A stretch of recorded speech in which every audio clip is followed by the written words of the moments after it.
So welcome back to the channel, everybody. Today I have a project that I've been putting off for a while. So on one end of my property there used to be a barn before I owned the property, and I think they have some drainage lines in there because now I have a giant sinkhole forming. So I've been putting it off for a while. I actually put a load of busted up concrete in there to try to slow the washing out.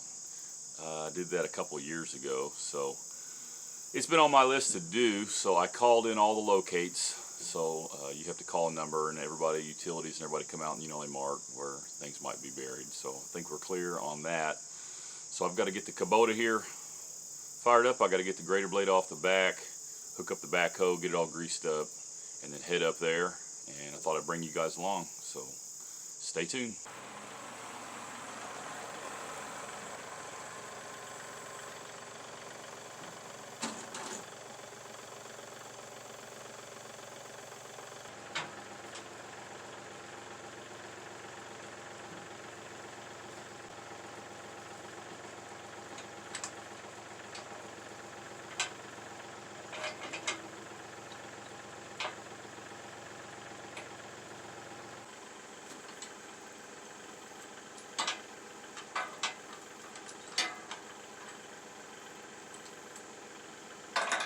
Okay guys, so you've probably seen me do this before, but in order to put that backhoe on, I've got to take these lift arms off of this tractor. So, getting faster at it. I've done it a bunch of times now, but there's not a lot to it. I've had people comment and say, wouldn't it be easier just to have a actual backhoe? Of course it would. I don't know anybody that would argue that. But for your hobby farmer like me, this backhoe has been absolutely fantastic. They're not cheap, but neither are, a dedicated backhoe. They're probably a tenth of the cost, but they do pretty good. It's kind of nice to have the ability, instead of, I'm kind of a math person, but you run the numbers, you say, how many times could I rent a mini excavator to make it worthwhile? But there's something to be said for having the equipment on your farm every time that you need it. So no regrets in buying the backhoe. So basically I take these lift arms off, and this mounting hardware here you get just for the backhoe. So this backhoe is not a 3-point hitch. It's actually mounts straight to the frame of the tractor. I'll show you here.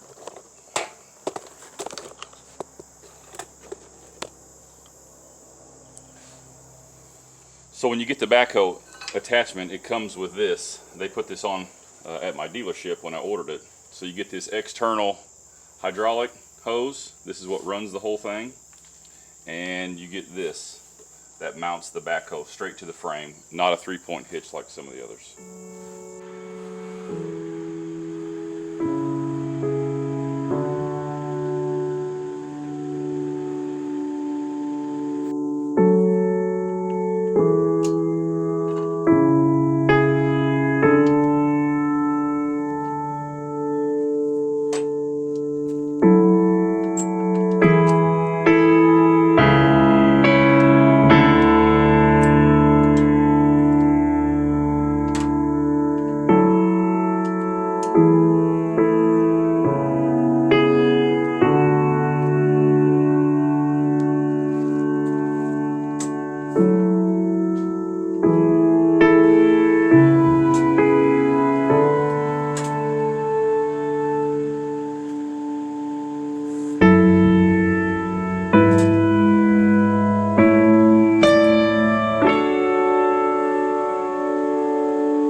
Here's the sinkhole I was talking about. So as you can see down in there, that's a whole pickup truck load of busted up concrete that came from an old patio.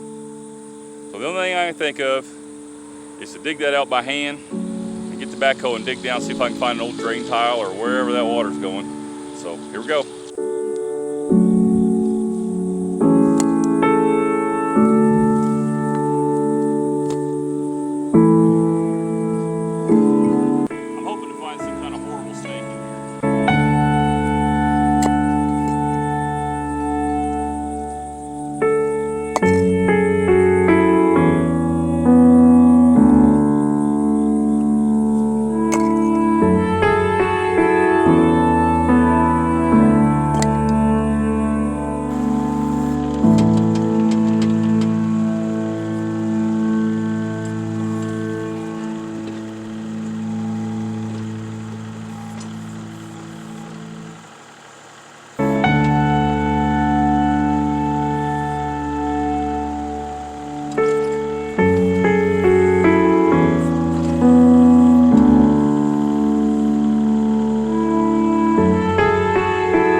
So I think I figured out what was going on. I thought it was a drain tile that was buried, and I was a little bit off. There was a barn, like I said, up here, like an old 100-year-old barn that burned down, and I think the previous owner has buried it here.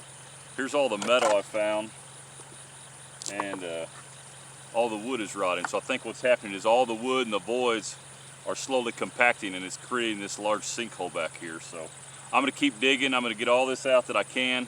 I'm gonna refill it with some good soil.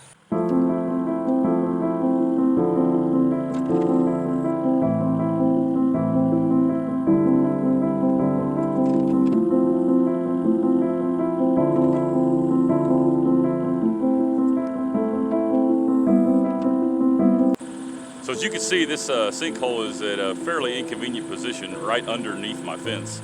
So I've dug all I can on this side. Let's flip over to the other side. Let's start digging, see what we find.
Alright, so I've got everything dug out. I've got all the trash separated out here. I've got all the rotted wood pulled out. So I'm going to backfill it with some clean dirt, and hopefully this fixes the problem.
guys, that just about does it for today.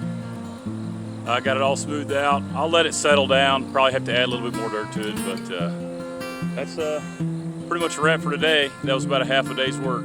So thanks a lot for watching the video. I do appreciate it.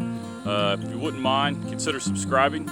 And any comments or questions below, I would appreciate it. So see you next time.